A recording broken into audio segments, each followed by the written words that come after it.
Toasties. I'm Missy, here with my bestie Johnsy. Hey, y'all. And welcome to our Toasted Shenanigans. How we doing? I'm doing. You doing? I'm doing. We have the new fun drink today that I was telling you about last week. I know, I'm excited to try it. All right, I've already tried it, so I already know what it tastes like. You gotta try it now. Well, we gotta tell them what it is. It is called Purple Drank. And it's got this weird Barney on the front that gives me anxiety. He's not Barney for copyright reasons. But he does look like a... He gives me anxiety. He does look like one. But it is a Concord grape mead. Mm-hmm. And it tastes like the Welch's grape sparkling grape juice. Try it. Do it. Oh my god, that's so fucking dangerous. It's good. That's amazing. Yeah, it's good. That one's really good. Cow. It tastes just like juice. Yeah, you can barely tell the difference. Like, it's got a little bit of fermented taste to it, but... Where's the alcohol? It's 7%. Those will go down easily. Oh, very easily. Thanks, Funktastic Mead. Yeah. That's a good one. This is a winner. Yeah. Kind of like that orange juice one. Yeah, that one's good too. Yeah. And that other one that I like. Missed Opportunities. Yeah, that one's good too. It's the dry wine type that you like. But I do like that one too. I'm not a big dry wine type. That's good. Yeah. Stay. Don't fall. Please. We have this like little swivel table. And Johnsy's side is like a little more wobbly at the moment. She's like paranoid as hell that it's gonna fall. All I can imagine is that purple drink all over your white carpet. That's not white. Let's be honest. It's beige. Yeah, beige, whatever. It's a light color. It is a light color. It's like a grayish, tannish.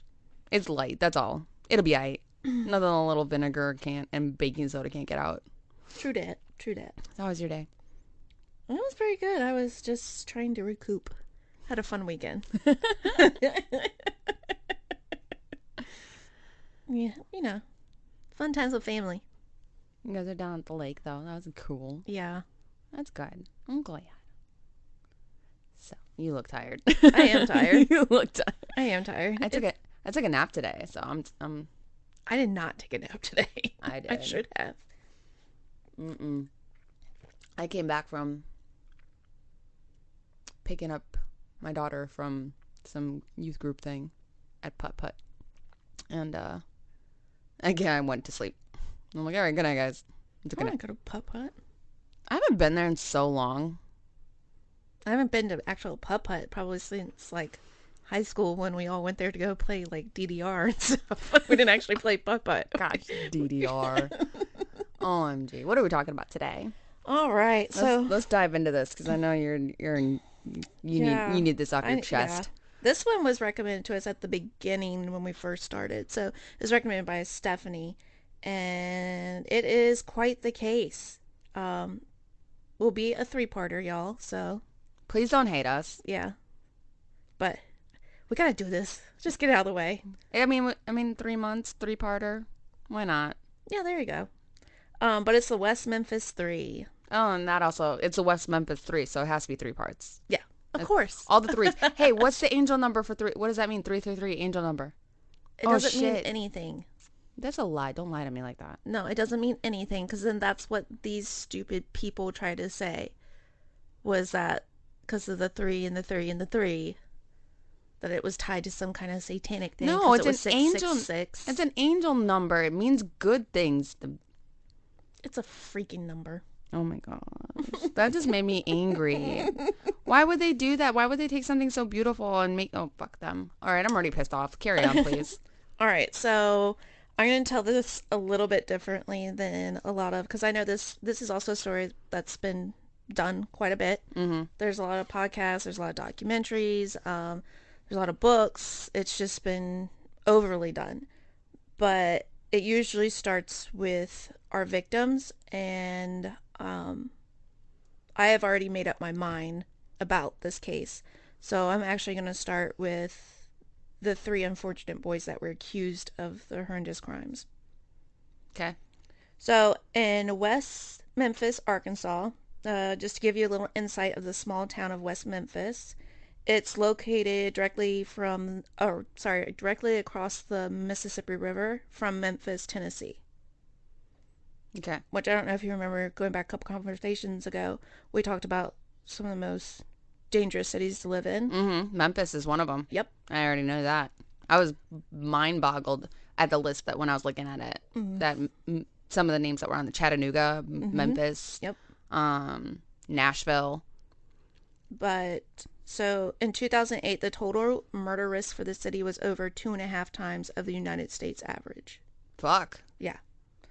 And the city lies at a point where two of the nation's most heavily traveled interstate highways, Interstate 40 and 55, intersect with the Mississippi River. So there's a lot of large rail lines too as well. So there's a lot of constant in and out traffic. Oh, okay. And that's the reason why the city stays alive, due to the business and people always coming in and out of that area. Mm-hmm. But the population itself is only less than 24,000. So people who actually live there That's small. That's very small, especially for nowadays.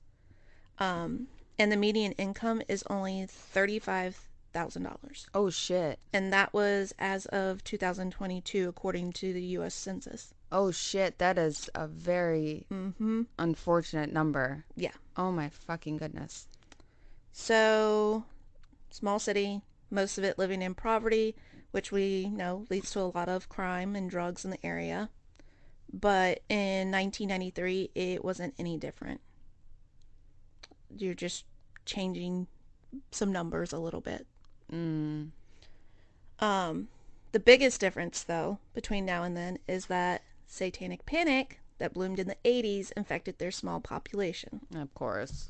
And local juvenile officer Jerry Driver, he's a dickhead, was extremely obsessed with satanic panic, to the point that he would actually patrol the town often looking for signs of like the occult happening, and then harass many of the local teens. And he would actually claim, like, he took random pictures of roadkill to show the teens and like tell them that this was satanic occult stuff. Even though you could obviously tell, no, it's just roadkill. It's a ran over squirrel, dude.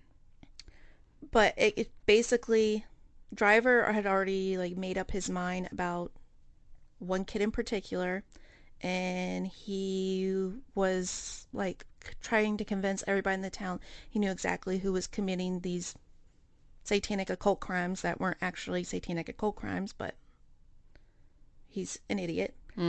And that teenager was Damien Eccles. Driver was so obsessed with the point of Damien committing these satanic crimes that he would actually stalk him across state lines. That's creepy. And he went even as far to go to wait at a Greyhound bus station for Damien to come back into town so he could arrest him for breaking his parole, even though the police department had granted Damien permission to return home without any kind of issue. His obsession was to the point where it's just not mentally sound. No, it already doesn't sound like it fucking is.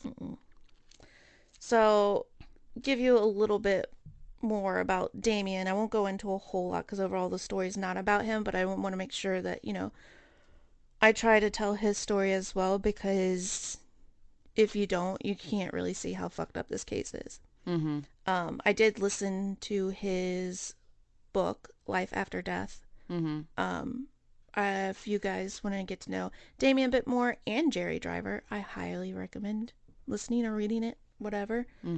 But it did give me a lot of insight, and it was like, what the hell? But Damien was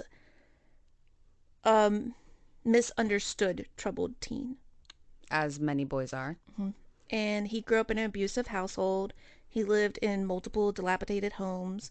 But most importantly, he stood out in the small Bible Belt city because he wore mostly all black. He had metal band t-shirts, wore a trench coat, black hair, black fingernails, wrote dark poetry, and took interest in Wicca. So amongst everybody else, he's going to stand out. Yeah. And not only the time, that was early 90s. There wasn't a whole lot of, the goth kids as is. No. And to be in that small city. That was during the time the Hot Topic was a scary place to go. Yeah. It looked like a dark hole in the wall instead of this bright, colorful, come in. Yeah, I don't know what it's become now. Spencer's Gifts without dildos. Yeah. But Damien, he was very well read. Even at a young age, he was reading like Stephen King and whatnot. But he did educate himself on multiple religions, one of them being Catholicism. And this shocked me, but at one point he'd even considered becoming a priest. Oh. Mm-hmm. And he had his name changed to Damien after learning about Saint Damien de Veuster. Hopefully I said that right, but But Damien was also a smartass, and he would often play into everyone's comments of his evil ways. Oh, no, with the name Damien. Yeah. So he, a lot of things were said, and he would just be like, yeah, that's me. Yep.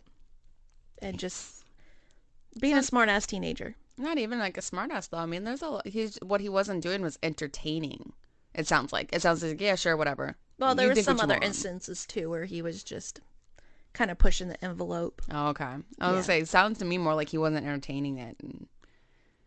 Yeah, no. He got himself into trouble with his mouth quite a few times, but he was a 17-year-old dropout with a history of psychiatric problems, including major depression.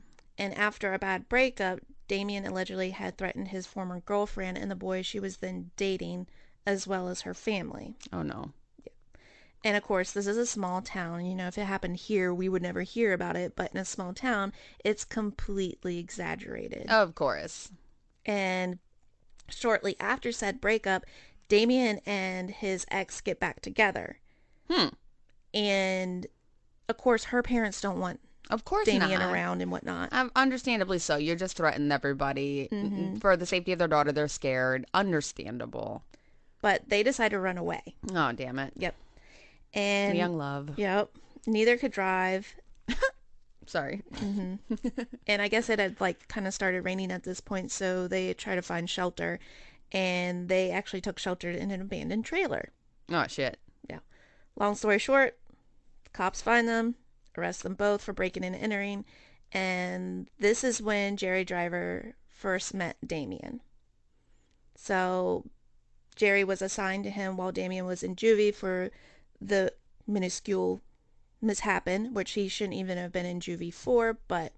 Wait, he went to juvie for that? Mm-hmm. Oh my goodness, that's excessive. And side note too, her parents actually, so she was arrested as well, held in juvie for a little bit, but Driver had convinced her parents that she needed to go get help and be placed in a girl's home for help. This dude was just something else. But soon as Damien sat down with Jerry, he immediately started accusing Damien of being part of a satanic occult. Yeah. Even though Damien told him he knew nothing of the satanic occult, and Jerry's obsession with Damien was just blooming. And to be honest, the extent this man went to, it was so disturbing what he did to Damien just to make sure that he was kept behind bars, or that everybody knew that he was a Satanist and doing all these awful things, and which were never actually really happening. Oops, sorry guys, that was my bad. So months later, this is when Damien tries to start a new life. He moves with his mother to Oregon in 1992. Of course, he's still depressed, has a lot going on, his love of his life, is locked up. They can't talk or see each other. He's completely away from all of his friends. And at this point, he doesn't even go to school anymore either. His parents never enrolled him back into high school. Of course not. But, which he did describe in his book was a big part of his depression too as well, because he actually enjoyed school. I'm sure. He enjoyed being educated, but... It sounds like it. But Damien was later admitted to the psychiatric ward and placed under suicide watch. Oh, no. There. And Sorry, guys. Just lost my place. Drink your water. Yeah. So he returns to Arkansas that fall, knowing that, this is a big thing behind his depression, and is briefly interviewed or entered into a juvenile detention center thanks to Driver. So he's arrested immediately at the bus stop. Are you fucking kidding me? Nope. And then before being transferred to a psychiatric hospital in Little Rock after he did try to bite and attempt to suck the blood from the arm of another detainee. Oh, geez Louise, dude. Yeah. So that wasn't smart. There's a lot of things he did that didn't help his case. No. Now, following his release from Little Rock Hospital, Damien returned to West Memphis, where he met regularly with a social worker at a mental health center. And the social worker reported in her notes that Damien told her he might become another Charles Manson or Ted Bundy. Oh, shit. Yeah. Like I said, he was a smart ass. I honestly, I could tell already he would never be that. Yeah. Just from this little bit of knowing of him. Mm-hmm. But Jerry Driver's knowledge of Damien convinced him that he might have a lot to do with the murders that happened in West Memphis on May 5th, 1993, along with Damien's best friend, Jason Baldwin. So Jason Baldwin, he was pretty much a normal teenager. He didn't have that goth persona to him. He did listen to metal, wore Metallica and Iron Maiden t-shirts, but he didn't look like a goth kid. He was quite quiet, and he actually had a pretty cool mullet. Aw, cute. Those are trendy now. Yeah, now they're back in. People back then, you had a mullet immediately, like you're some kind of outlaw. Uh-huh. That or a really bad country singer. Yeah. Not naming any names. Nope. But besides the mullet, he performed well in school. He did have one prior charge as a 12-year-old kid for breaking an abandoned car windows with rocks.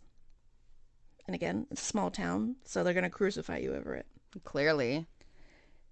He eventually met Damien in junior high and study hall, and they bonded very quickly over metal music.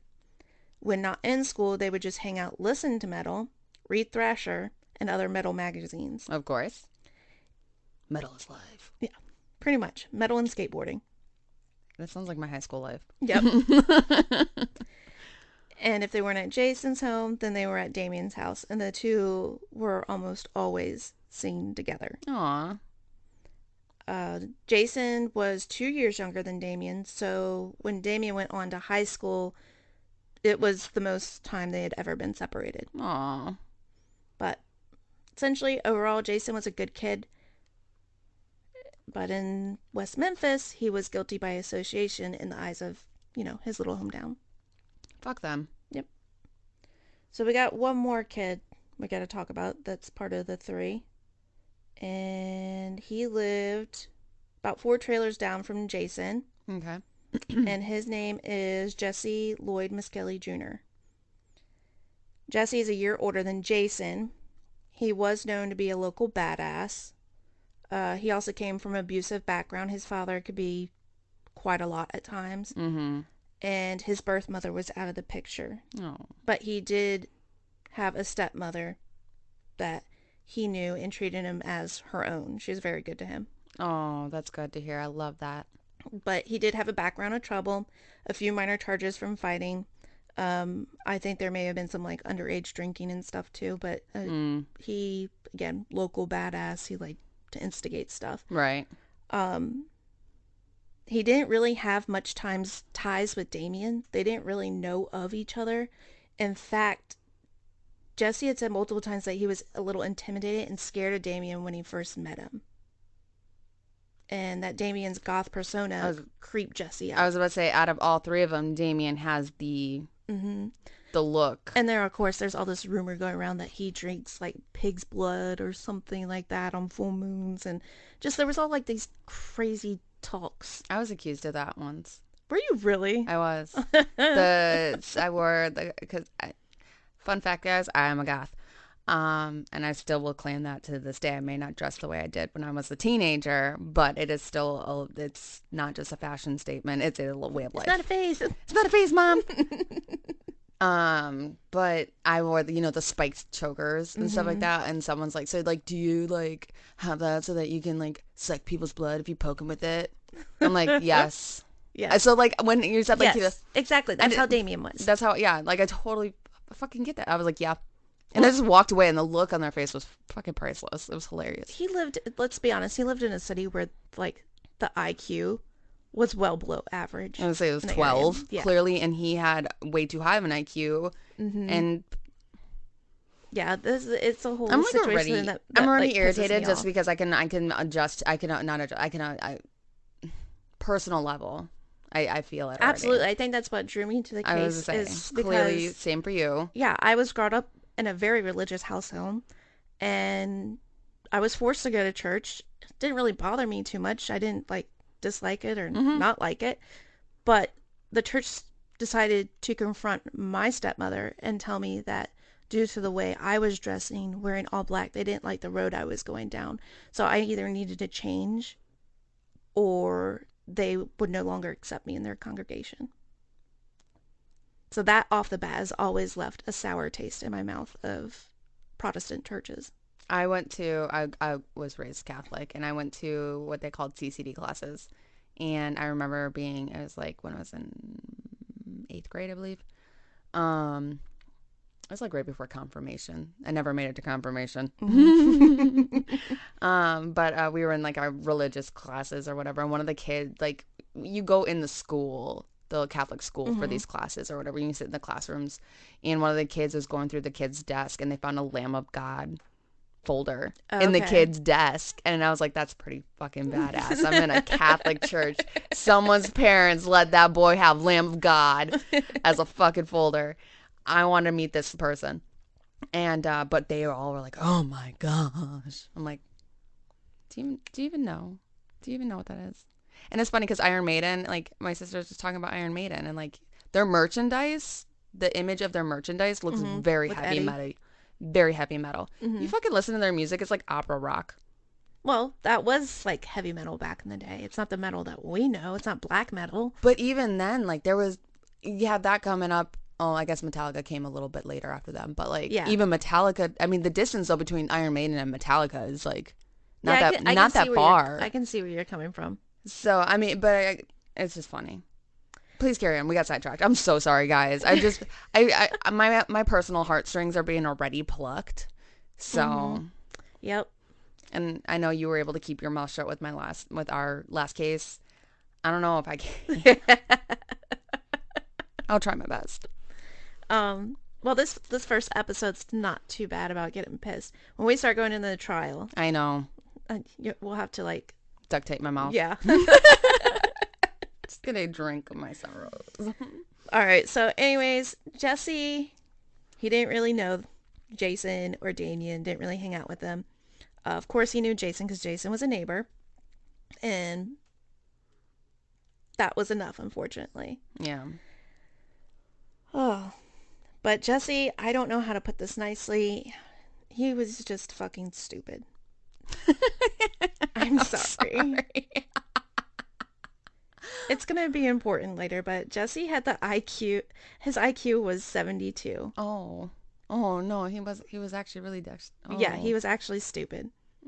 I'm trying to be nice about it, but I don't want to spoil anything. I thought you were cracking jokes just at him in his just like dumb boy way. No, okay, carry on. And just so y'all know, the average person, which this shocked me when I looked this up, the average person has an IQ of 115. No, they don't. Yes. I don't believe that. In the United States, the average person has an IQ of 115. I swear to goodness they get those numbers because of they're doing most people that go through IQ tests are kids that have like ADHD and shit, and he does extra helps. It could be. And that's where they're getting those averages. They're getting them from fucking children because that's honestly way too high. And those kids are special in their brains. They're smart as fuck. Well, Jesse was 72 and he was stupid. He was obviously slower than most, and watching him in some of the documentaries, he reminds me quite a bit of like Forrest Gump. Oh, that's adorable. Yeah. He had a very intriguing mind, but basically his mind is very youthful. Stupid is as stupid does. And naive. That's adorable. Yeah. Okay. So ultimately, he was very easy to take advantage of. Clearly. And that's exactly what the authorities of West Memphis, Arkansas did. Oh, no. They saw an opportunity and they fucking went for it. Alright, guys. Give you a warning. We're about to go into our crime scene. So if you're sensitive, maybe tune off for the next 5 minutes and come back and join us. Hit fast forward. Yeah. Go potty. Wash your hands when you're done. You nasties. All right, May 5th, 1993, around 8 p.m., the West Memphis Police Department received a call from John Mark Byers reporting that his stepson, Christopher Byers, was missing. Byers and his wife, Melissa, told a patrol officer that Chris had last been seen around 5:30. Within the next 90 minutes, police responded to 2 more calls from worried parents. Dana Moore says she saw her son Michael riding off on bikes with 2 friends around 6 o'clock, but he had never made it back for dinner. Pamela Hobbs, she had said she hadn't seen her son Stevie Branch since he left for school. News of the 3 missing 8-year-old boys led to a search of a mosquito-infested 4-acre woods near Interstate 40, where neighborhood children were sometimes found playing. The search of the woods, called Robin Hood Hills, turned up nothing, at least for that night. The next morning, Chief Inspector Gary Gitchell announced that he would be heading up the search for the missing boys. That afternoon, authorities began an intensive search of Robin Hood Hills. Wasn't long into it. The search that Steve Jones, a juvenile officer that was also Jerry Driver's best friend, spotted a black tennis shoe floating in the water of a drainage ditch in the Robin Hood Hills. 15 minutes later, Sergeant Michael Allen, searching the muddy ditch, felt something graze upon his leg. Reaching slowly down, he pulled up the naked body of a young boy. Yellow crime tape went up around the area immediately, and within the hour, police recovered 2 more bodies of children. All 3 lifeless bodies of the boys lay naked on the ditch bank with wrists bound to ankles with shoelaces. The body of one of the boys, identified as Christopher Byers, was found with the scrotum gone and his penis skinned. Their clothing was found in the creek, some of it twisted around sticks that had been thrust into the muddy ditch bed. The clothing was mostly turned inside out, and 2 pairs of the boys' underwear were never recovered. Gitchell walked to the edge of the woods where a large crowd had gathered, including the 3 sets of parents to the young boys. And upon hearing the news, screams of anguish drowned out all of the chatter, and the news of each mother was told the nightmarish state in which their babies were found in.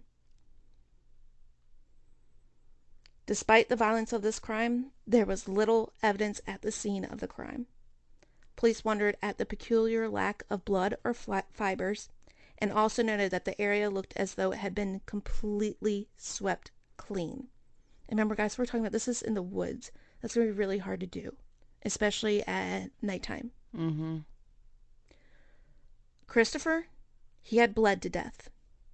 So there should have been blood everywhere. While Stevie and Michael had died of drowning, of course, you would think the wounds that all the boys had been discovered with that were there would be copious amounts of blood and other evidence at the scene. The police were faced with a case that immediately gained national attention, but that yielded little information which to find the person or people responsible. Soon after the bodies were removed from Robin Hood Hills, rumors began circulating that the killings might have been the work of devil worshippers. Inspector Gitchell did nothing to calm the rumors when he told reporters that his department was investigating the possibility that the murders were connected with cult activity. While Jerry Driver was the first to point fingers at the 6 local teens who were connected with the cult, according to him. The West Memphis Police Department signed the case number 93050-666 to the murder file. This case number, of course, was out of sequence, but they obviously aren't going to tell anybody that. So, from the get-go, it was almost a setup just to calm everybody down and have somebody convicted for it and held responsible for it. Our 3 8-year-old victims were Stevie Branch. He was the son of Steve and Pam Branch, who divorced when he was an infant. Pam was awarded custody, and Steve was allowed visitation with the boy only when Pam was also present. She later married Terry Hobbs. Christopher Byers was born to Melissa DeFur and Ricky Murray. After divorcing Murray, Melissa married John Mark Byers, who later adopted her 2 sons. John Mark Byers has a long criminal history, including charges for making death threats against his first wife and multiple drug and theft offenses. Mark Byers was a frequent paid informant for the West Memphis Police Department. He had admitted whipping Christopher with a belt only a few hours before the boys went missing, all because Christopher had tried to break into his home, because when he got home, there was nobody there, and he was not allowed a house key. Yeah. According to Clinton County Prosecutor John Fogelman, police and other officials suspected John Mark Byers of committing the murders the day the victims were discovered. Michael Moore was the son of Todd and Dana Moore. Of the 3 murdered boys, Michael's parents were the only ones still married and who never had any serious criminal charges or investigations made against them. They just happened to live in that area that was just... It's a small city, and like I said earlier, a lot of drugs, a lot of crime, so... Just coincidence for that one. So, immediately, I know a lot of people's mind just goes to Mark Byers did it. When watching the documentary with my family, obviously they said it from the beginning, that man did it. He had something to do with it.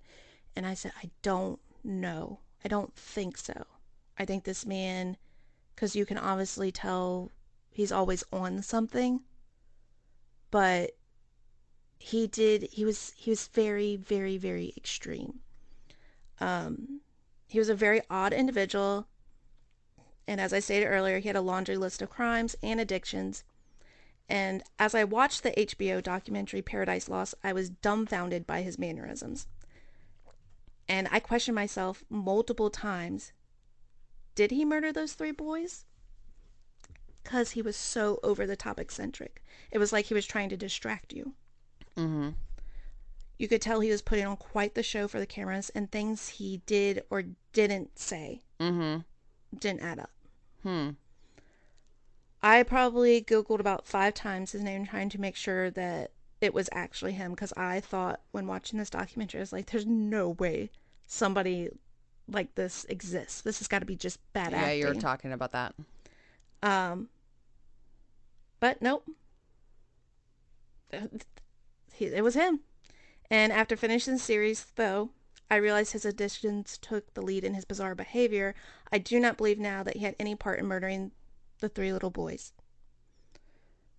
Mark is just, in a polite term, unique. Possibly operating with a lower IQ as well. Probably.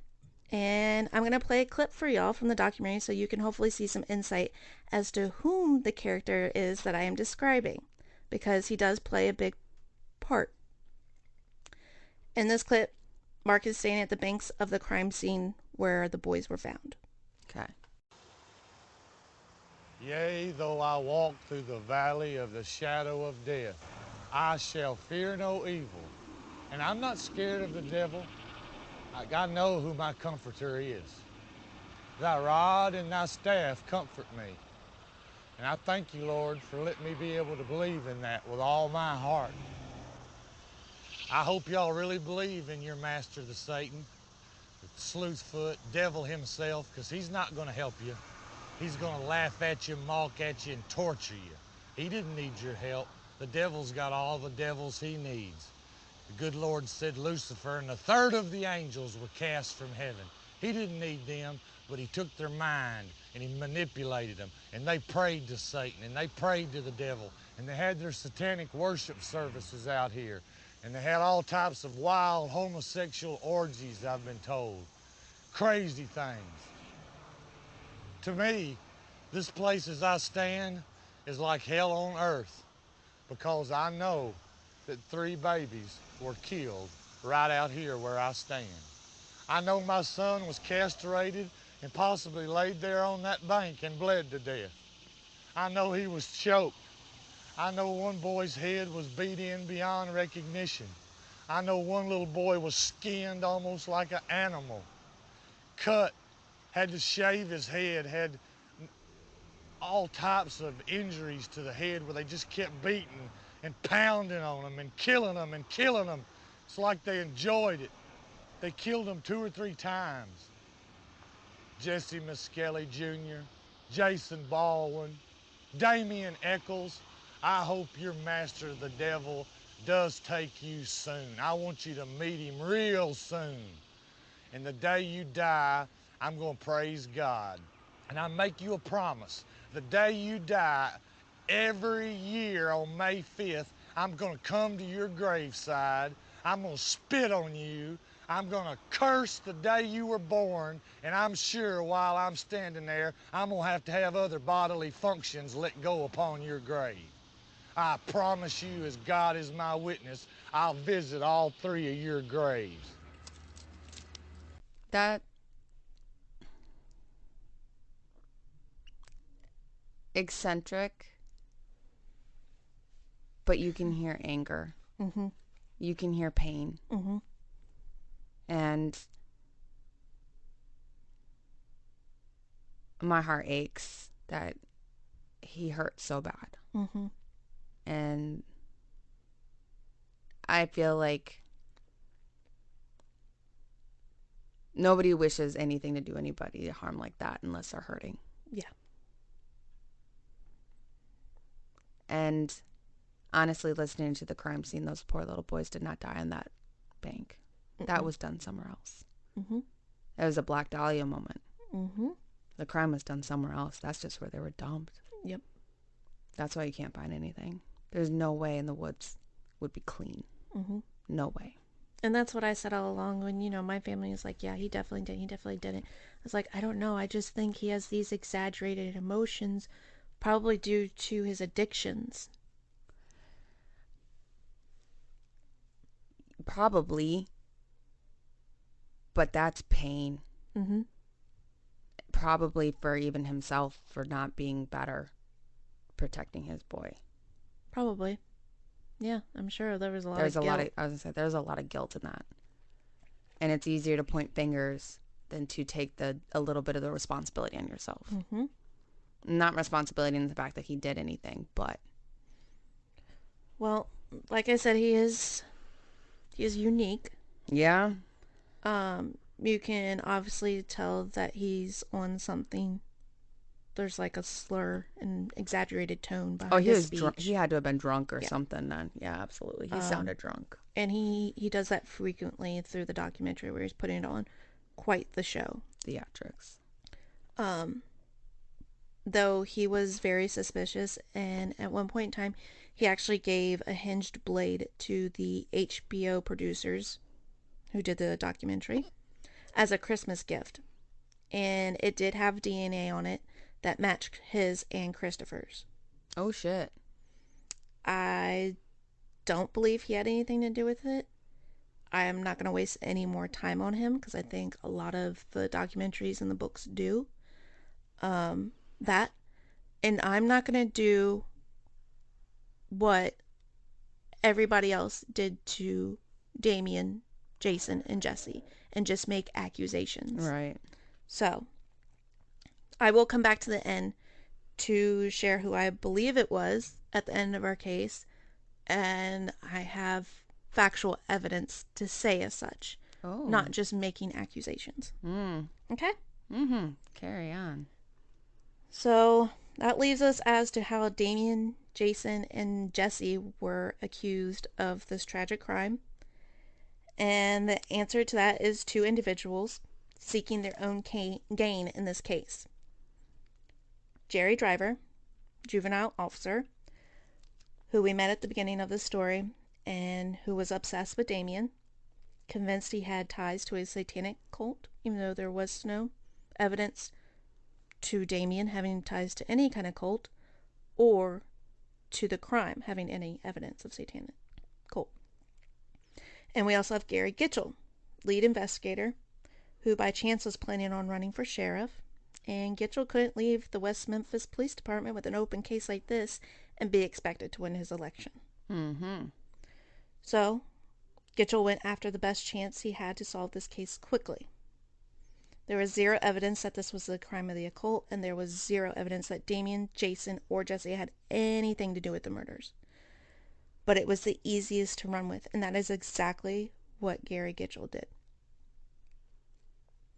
In our next episode, I will dive into how the 3 teens were arrested, the trial, and once again, the failed justice system our government provides for us. And I will leave you with a tidbit of advice that I hope all you toasties ponder tonight. Do not judge each other. I know it's easier said than done, but more than likely you are wrong. And I don't mean that as a slight to anybody. You haven't walked in their shoes, and if you have, you haven't lived their life. We all deserve a chance to be heard and validated. Show some kindness. Try to put yourself in their shoes. Think of how someone has judged you. We would all be a lot better off standing together versus just pointing fingers at each other. Absolutely. And I think we forget that a whole lot. Yeah, unfortunately. Yeah. Everyone seems to be forgetting that, and you notice it every day more and more how much Yeah, people it's are just getting forgetting worse. It's getting worse. And what's ironic is actually what keeps popping up on my Facebook memories is this wonderful young man who, because it was during the riots, Mm-hmm. who stood in the middle and had a free hug shirt and was hugging, who people deemed the wrong side. And he was like, it's not about that. It's about love. Mm-hmm. It's about spreading love. It's about spreading kindness. Not judging them for who they are and not judging you for who you are. Because what's on the outside doesn't make you that. No. I'm not going to quote too much on what he said, but... Unfortunately, our society does it every day, every second. And they don't want it to happen to them, but... quick to do it to others. Yes.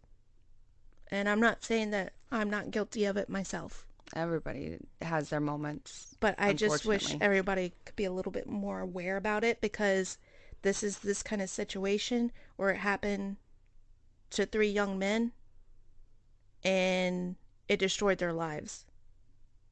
Mm-hmm.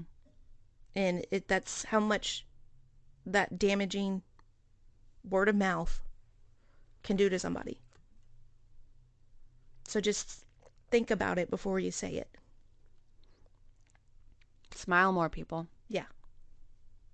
You could save a life literally with one smile. I wish that we should make it a thing. Pay it forward thing needs to kick back in. Needs to trend again. Fuck yeah. Heard about it for a little bit and then just stopped. Yeah. Yeah. Everybody, unfortunately, is now looking out for themselves. And though you do need to scrub your back and you do need to look out for yourselves, there's the whole, But looking out for your neighbor or the stranger, that's still looking out for yourself, because you're still creating a better society. I mean, yeah. It comes fully back around. It does. Because the thing is, you look out for your neighbor, they'll look out for you. Mm-hmm. But What were they called? Fuck. I keep eating the gardens. What are you talking about?